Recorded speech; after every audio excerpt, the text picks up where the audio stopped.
국민 여러분 안녕하셨습니까? 인도태평양 전략연구원 최수용입니다. 오늘은 2025년 4월 13일 일요일입니다. 다들 집에서도 좀 휴식을 취하고 계시겠죠? 오늘 지금 미국에서 들려오는 이야기들 가운데 저희들의 눈과 귀를 좀 자극하는 이야기가 있었습니다. 다름이 아니라 CIA, 미 중앙정보국의 임무가 상당 부분 지금 교정이 되고 있다, 수정이 되고 있다, 이런 얘기가 됩니다. 지금 대한민국에 주둔하고 있는 주한미군의 주둔 비용 분담과 관련해서는 1991년도 구소련이 붕괴됨으로 인해서 그 전까지는 미국 측이 100% 주한미군 주둔 비용과 관련된 전액을 부담을 해오다가 그 해부터 대한민국이 절반 정도씩 내기 시작한 이런 우리의 역사가 있습니다. 그러니까 그것은 주한미군이 대한민국에 주둔하면서 발생하는 비용을 미국과 한국이 분담해서 내는 내용이지, 방위비와 관련된 내용은 총알 한 발, 대포 포탄 한 발까지도 우리 것을 쓰질 않습니다. 미군은 자신들이 생산하고 자신들이 만들어내고 또 자기들의 예산으로 사온 무기들만을 활용하고 있어요. 자, 이와 같은 얘기를 제가 지금 서두에 꺼내는 이유가 있습니다. 주한미군의 주둔비용 분담과 방위비에 들어가는 군사비용 분담하고는 전혀 다른 이야기입니다. 그러니까 대한민국의 이 잘못된 엉덩이에 뿔난 망아지들처럼 함부로 날뛰고 다니는 이 언론이라고 하는 것들, 참으로 개선돼야 될 점이 많죠. 아마 이런 개망나니보다도 못한 이런 언론들이 조만간에 통폐합이 된다거나 아마 제거된 이런 날이 곧 와야 되지 않을까, 이런 생각을 갖고 있습니다.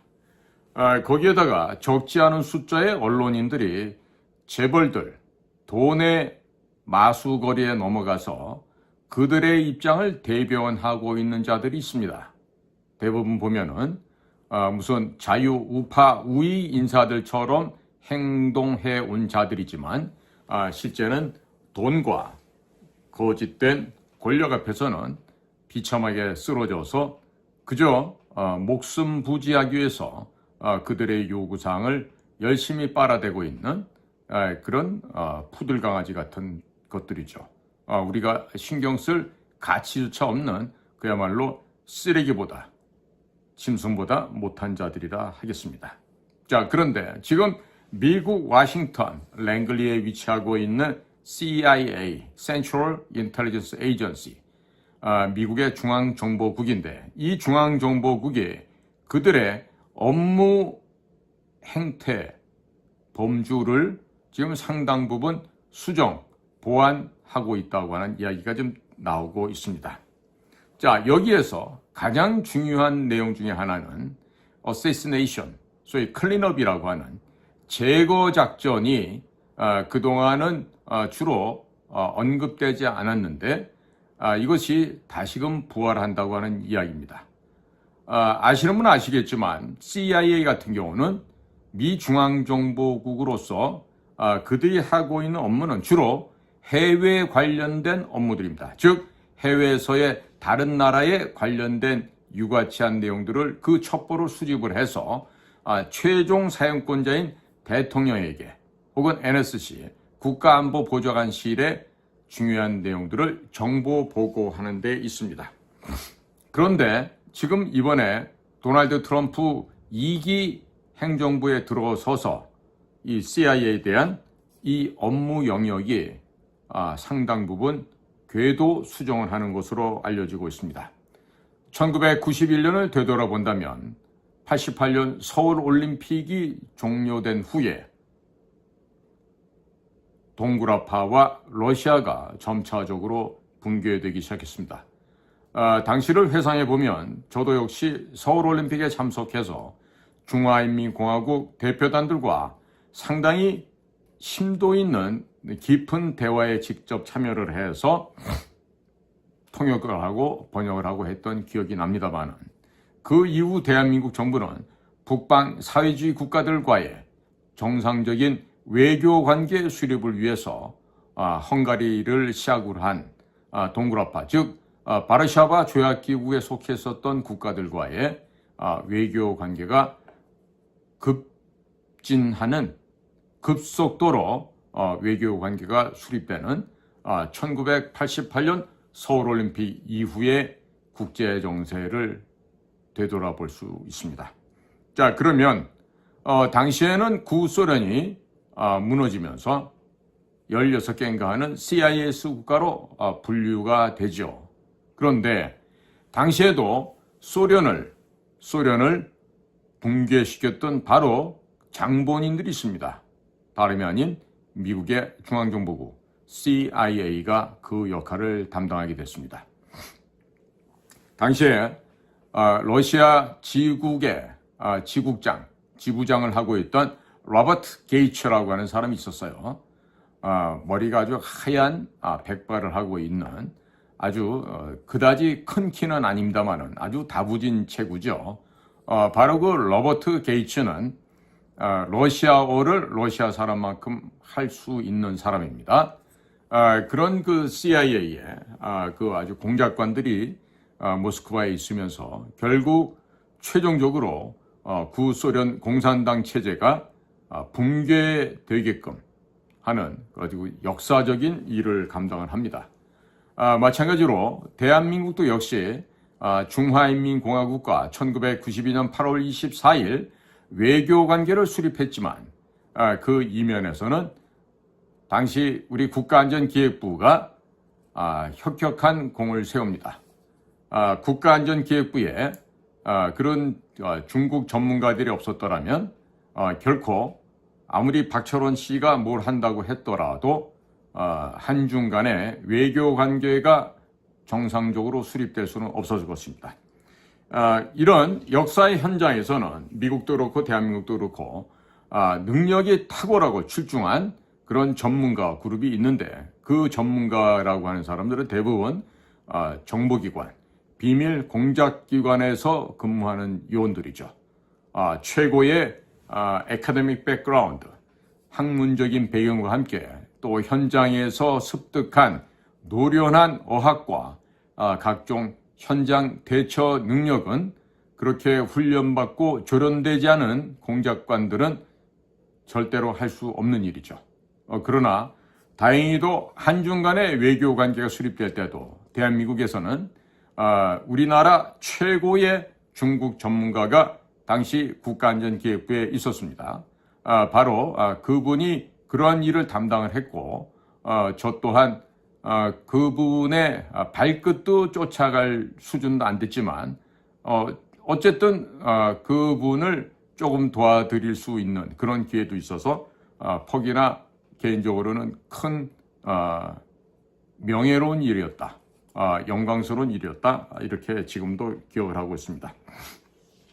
자, 그런데 지금 미국에서 추진하고 있는 것은 Peace through Strength 혹은 Peace through Power, 이런 얘기입니다. 힘을 통한 평화입니다. 힘이란 건 도대체 뭡니까? 국가의 힘, 국력이겠죠. 그러면 미국은 지금 현재 전 세계를 소위 평화적인 시기로 만들기 위해서 여러 가지 대안을 지금 제시를 하고 있습니다만은, 그 가운데 특히나 세계의 질서를 패권 국가, 즉 유일한 전 세계 패권국으로서 지금 힘을 통한 평화 유지를 희구 갈망하고 있습니다. 자, 그렇기 때문에 어떠한 종족이냐, 나라냐, 지역이냐 관계없이 지금 가장 먼저 제거 대상에, 학살 대상에 올라가 있는 대상들이 바로 중국과 이란이라고 하는 것입니다. 지금 중국과 이란을 왜 이렇게나 미국이 첫 번째 타겟으로 올려놨는지는 우리가 입장을 바꿔서 트럼프 입장에, 현재의 미국의 국가안보보좌관실 NSC의 입장, 또 CIA 입장을 고려해 본다면 당연히 그 입장을 이해할 수가 있을 것입니다. 자, 지금 몇 년 전에 트럼프 일기 때 이야기입니다. 이란의 실질적인 통치권자, 종교적인 지도자는 아야톨라 호메이니가 있지만 그거 말고 정치적인 분야, 군사적인 분야에 실질적인 통치권을 행사하던 슐레이마니라고 하는 이란의 장성이 있었습니다. 그 슐레이마니가 옆에 나라 이라크 baghdad에 이제 비행기로 도착을 해서 모처로 이동을 하고 있는데 차량이 3대 정도가 분승해서 이동을 했었죠. 그러나 그 당시 그 3대의 차량에 분승해서 가고 있던 슐레이마니 일행들은 전부 다 저격을 받고 폭탄 세례를 받고 전부 다 새까만 숯검댕이로 발견이 됩니다. 자, 이 얘기는 뭐냐?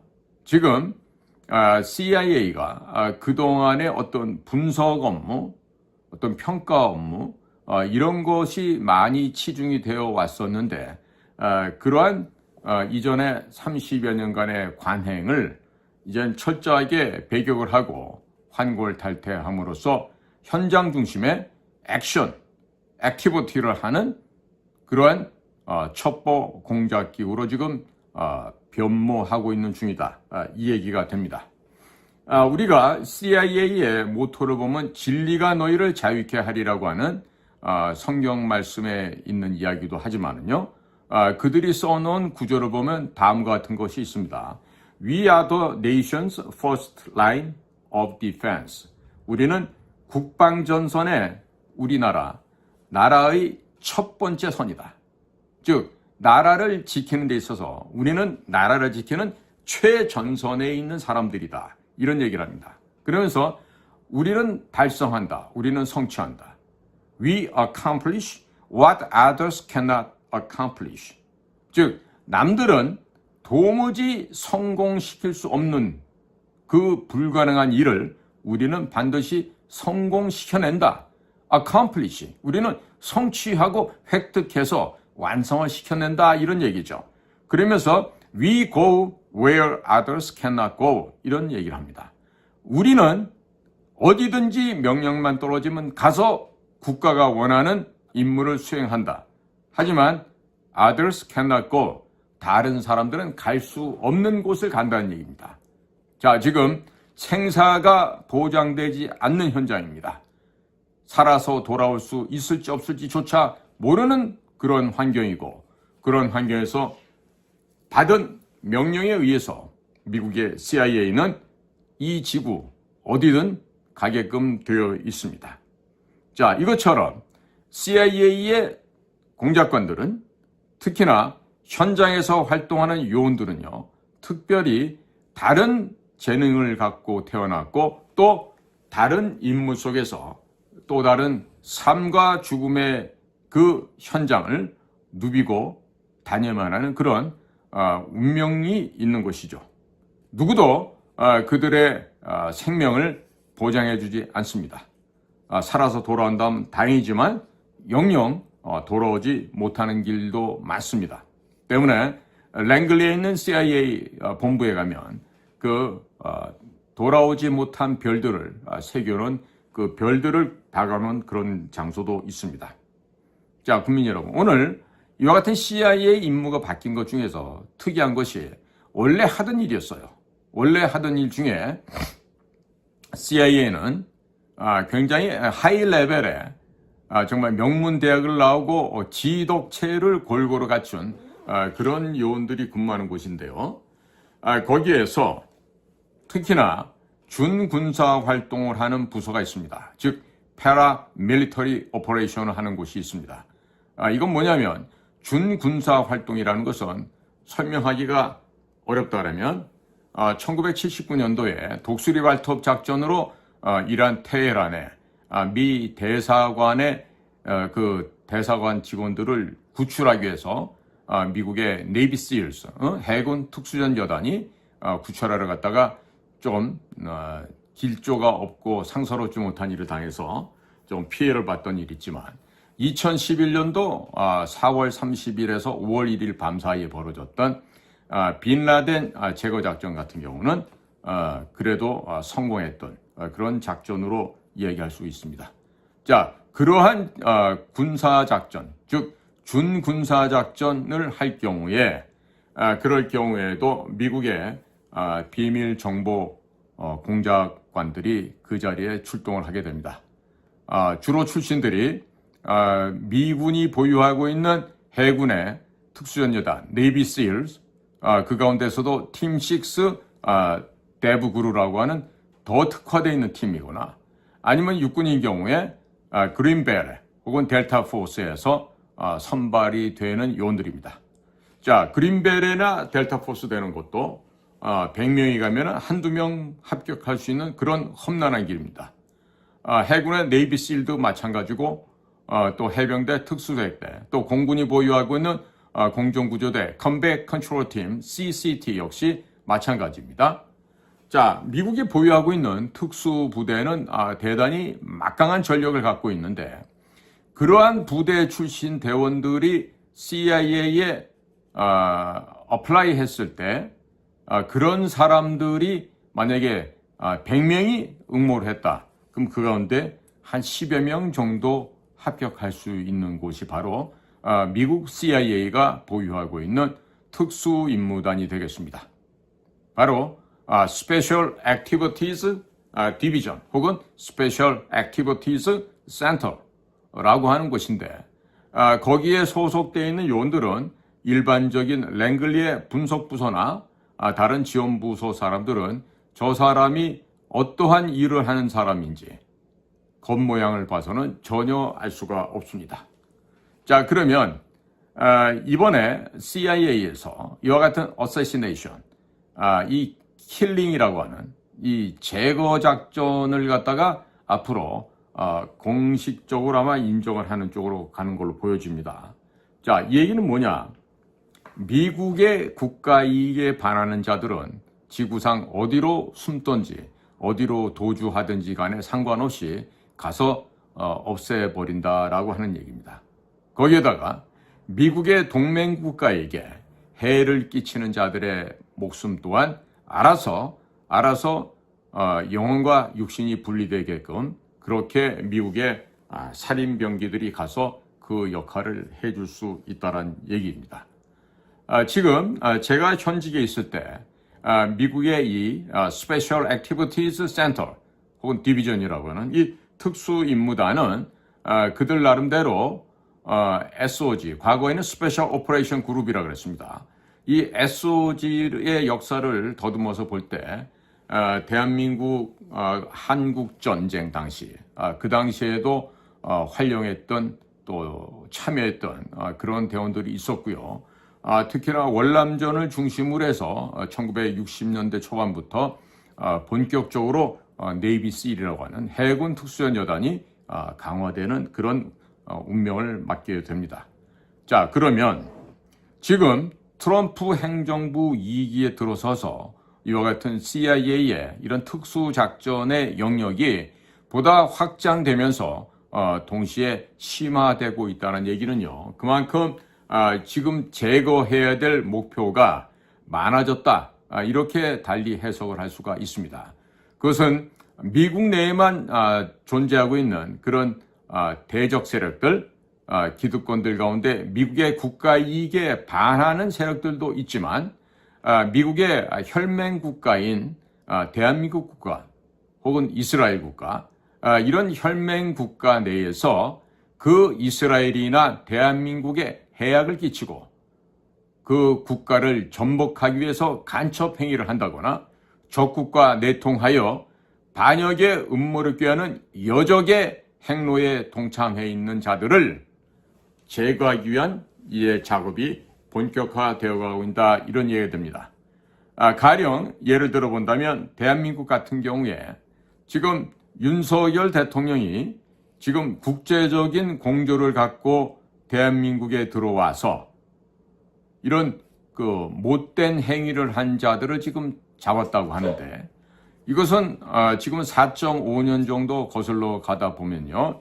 2020년 11월에 미국의 46대 대통령 선거 있을 때에도 그때도 이러저러한 부정이 세계에 도처에서 발견이 됐었고 특히나 독일 프랑크푸르트 같은 곳에서는 미국의 CIA나 DIA의 전문 특수 공작관들이 그 문제점을 발굴하고 해결하려고 투입이 되었다가 사망하는 그런 일도 벌어졌다고도 하고요. 그리고 이번에 2024년 11월 5일 트럼프 대통령이 대선에서 다시 이기고 난 뒤에 우리나라를 중심으로 한 중국 공작원들, 중국의 비밀 해커 요원들이 일망타진되는 그러한 일 또한 공개할 수는 없지만 실질적으로는 발생했던 것으로 지금 파악이 되고 있습니다. 자, 국민 여러분, 지금 미국에서 지금 중국에 대해서 관세 전쟁을 지금 벌이고 있죠. 지금 145%를 갖다 물리고 머지않은 시간 내에 중국이 아마 고사하게 될 것으로 예상이 됩니다만은 지금 미국의 궁극적인 목표는 중국을 제거하는 것뿐만 아니라 미국과 그리고 전 세계에서 인류의 이 평화롭고 행복한 삶을 파괴하는 나쁜 세력들이 있습니다. 그것을 우리는 이미 아주 강고한 기득권을 점유한 세력이다. 내지는 뭐 일루미나티다, 프리메이슨이다, 딥스테이트다, 혹은 스왑프다. 여러 가지 표현을 하고 있습니다만은 이 자들의 특징은 절대로 선거에 의해서 선출된 자들이 아닌데도 불구하고 그들의 지위와 그들의 금권을 활용해서 국가의 이면에서 여러 가지 영향력을 행사한다는 점이죠. 때로는 선출된 대통령도 뒤에서 멋대로 조종하고 관리하고 좋게 말해서 권면을 한다고 하는데 사실은 회유와 협박을 통해서 자신들의 이익을 추구하는 그다지 아름다운 세력들은 아니라고 하겠습니다. 자, 그래서 근본 이렇게 발효된 CIA의 업무 영향력이 또 업무 영역이 변화되고 있으면 대한민국에게는 어찌 보면은 대단히 유의미한 내용이다라고 할 수 있겠습니다. 지금 미국에서는 지난번 12.3 윤석열 대통령의 계엄 이후에 대한민국에서 벌어진 이런 내란으로 몰고 간 이런 적들의 좋지 못한 동향들에 대해서 명명백백하게 파악을 하고 있습니다. 특히 김병주, 박선원, 박범계, 부승찬 이와 같은 자들의 언행에 대해서 지금 미국에서는 정확하게 파악을 하고 있습니다.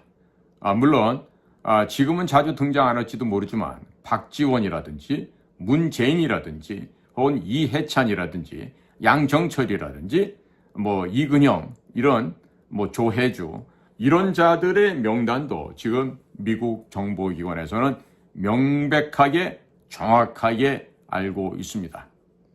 자, 지금 모종의 임무를 띠고 특별한 요원들이 들어와 있는 것으로 알고 있는데요. 앞으로 지금 이번 윤석열 대통령의 파면과 관련해서 앞으로 여러 가지 일들이 벌어질 수 있을 것 같습니다. 거기에 대한 설명은 이어지는 시간에 해드리기로 하고요. 이번 시간에 제가 강조해서 말씀드리는 것은요. 지금 미국의 중앙정부 CIA가 앞으로 인명살상 제거하는 일까지 다시 재개를 한다. 그런데 특히 어디서 한다? 미국과 혈맹 관계에 있는 우방국에서 주로 진행이 될 것이고 그 우방국을 자유민주주의 공화국 시스템으로 존재하지 못하게끔 공산주의로 사회주의로 전체주의 사회로 끌고 가려고 하는 그런 친중 세력들, 친중 매국노 세력들, 친북 매국노 세력들을 앞으로는 핀센트로 소위 말해 서지컬 스트라이커, 외과적인 수술로 제거하는 것처럼 앞으로 아마 미국의 비밀 첩보 요원들의 활동이 개시되지 않을까 이런 가능성을 조심스럽게 전망을 하게 됩니다. 꼭 기억해 두십시오. 여러분들이 지금 국가보안법을 불편하게 생각하는 사람은, 간첩들이 아닌 이상 국가보안법을 불편하게 생각하는 사람은 단 한 사람도 없습니다. 마찬가지로 미국의 비밀 첩보 공작기관에서 소위 말하는 리설 웨폰, 살인무기라고 얘기할 수 있겠죠. 번역하면 이런 리설 웨폰들이 소위 말해서 지금 라이센스를 갖고 있어요. 그 라이센스는 인명을 죽여도 좋다고 하는, 소위 사냥철에 그 헌팅 라이센스처럼 그 사냥 그 허가증 이런 거 있잖아요. 그런 것처럼 지금 세계 어느 나라에서도 인명을 제거하더라도 그 제거된 인명이 마땅히 죽어야 할 운명이라면 그것을 제거했다고 해서 그 제거한 사람을 절대로 벌을 내리질 않습니다. 뭐 깜빵가마나 이런 일 전혀 없습니다. 그래서 CIA가 이와 같은 일을 앞으로 제기한다고 하는 것은 아마도 그 수요가 대한민국에서 아마 가장 많을 것 같습니다. 이미 20만 명, 30만 명을 넘어서 버린 지파 간첩들, 우리나라 건국 이래 계속 그랬다는 얘기입니다. 그리고 그들로부터 감염된 또 한 200만 명 이상 되는 그런 자생적인 간첩들, 이런 아주 사악한 집단들이 가장 많이 존재하고 있는 곳이 바로 한반도 남쪽에 있는 대한민국이라는 나라입니다. 자, 이 대한민국은 USA, 미 합중국과는 상호 방위 동맹 관계는 혈맹 관계이고, 현재의 자유민주공화국 시스템이 중국과 북한 세력들에 의해서 지금 대통령이 탄핵돼서 파면되는 일단 이와 같은 형국을 맞이하였습니다. 때문에 미국에서 과연 이런 살인 면허를 갖고 있는 이런 그 특수 요원들을 앞으로 어떻게 매니지먼트 할지, 그것은 우리가 CIA 국장이 아닌 이상 알 수도 없고, 또 트럼프가 아닌 이상 우리가 알 수도 없죠. 하지만 지금부터는 아무리 뭐 미국의 뜻을 따라서 열심히 살겠습니다, 뭐 이런저런 얘기를 한다 하더라도요, 그것이 별로 소용이 없을 것 같습니다. 이런 생각을 해봅니다. 미국 대사관에 지금 대리대사, 액팅 앰베서더로 나와 있던 조셉 윤이라고 하는 코리안 아메리칸이 있는데, 그 영감님은 굉장히 조 바이든 쪽에 아주 많이 경사되어 있는 친민주당계 인사죠. 아마 최근에 제가 얘기를 들어보니까 업무 정지가 돼서 지금 아마 스탑되어 있는 것 같은데, 아마도 그 조셉 윤이 이런 보고를 했을 것 같아요. 이건 뭐 제가 가정법입니다. 내가 우원식을 만났는데, 내가 이재명을 만났는데 보니까 얘네들이 우리 트럼프 대통령 미 행정부를 적극 지지한다 그럽니다. 그러면서 주한미군 주둔비용 분담이라든가 또 방위비에 관련돼서 미국이 요청하는 거 무엇이든지 다 잘 듣겠다고 합니다. 다 새빨간 거짓말이죠. 그런데다가 지금 트럼프 대통령이 하고 계시는 뭐 관세 정책, 또 국제 외교 정책에 우리 민주당, 한국의 민주당도 두 손 높이 들고 반갑습니다, 환영을 합니다, 이런 메시지를 조셉 윤의 입을 통해서 아마 전달했을 것 같아요. 왜냐하면 다분히 상식적인 선에서 지금 합리적인 생각을 해보는 겁니다. 그러면서 또 이렇게 또 알랑방구를 끼겠죠. 트럼프 대통령의 러시아 우크라이나 전쟁을 종식시키는 데 대해서 정말 세계 평화를 유지하는 측면에서 트럼프 대통령을 뭐 노벨상을 받으셔야 되고 아낌없는 찬사를 보내드립니다, 이렇게 얘기를 하겠죠. 그러나 이런 얘기를 만약에 조셉 윤이라는 사람이 대리대사로서 워싱턴 DC에 보고를 했다 하면은, 그런 얘기가 흘러나왔을 때 고든 창이나 타라오 박사가 가만히 있었을까요? 야, 저 자식 저거 새빨간 거짓말하고 있는데 속아서는 안 돼, 이러면서 강력하게 지금 태클을 걸었겠죠. 뭐 틀림없지 않았겠습니까? 자, 그래서 지금 한미 간의 관계가 정상적으로 되려면 고든 창 같은 분을 주한 미국 대사로 발령을 내는 것이 가장 필요하다고 보고요. 더 이상적인 거는 고든 창 대사, 타라오 박사를 부대사, 데프티 앰베서더로 이렇게 해서 두 분을 동시에 한국으로 보낸다면 가장 바람직할 것이라고 이렇게 생각이 듭니다. 자, 그러니까 지금 현재 미국 CIA의 업무들 가운데 제거 작전, 즉 준군사 작전에 해당하는 그와 같은 일들이 지금 다시금 명료하게 다시금 되살아나고 있다는 점. 이것은 대한민국 사회에 아무래도 보이게 보이지 않게 일파만파의 영향력을 미칠 수밖에 없을 것이다. 그런 전망을 하게 됩니다. 계속해서 최근에 벌어지고 있는 윤석열 대통령에 대한 탄핵과 관련된 국내외 정세에 대해서 계속해서 브리핑을 하도록 하겠습니다. 자, 오늘도 저희 방송을 경청해 주셔서 감사를 드립니다. 저는 인도태평양 전략연구원의 최수영이었습니다. 고맙습니다.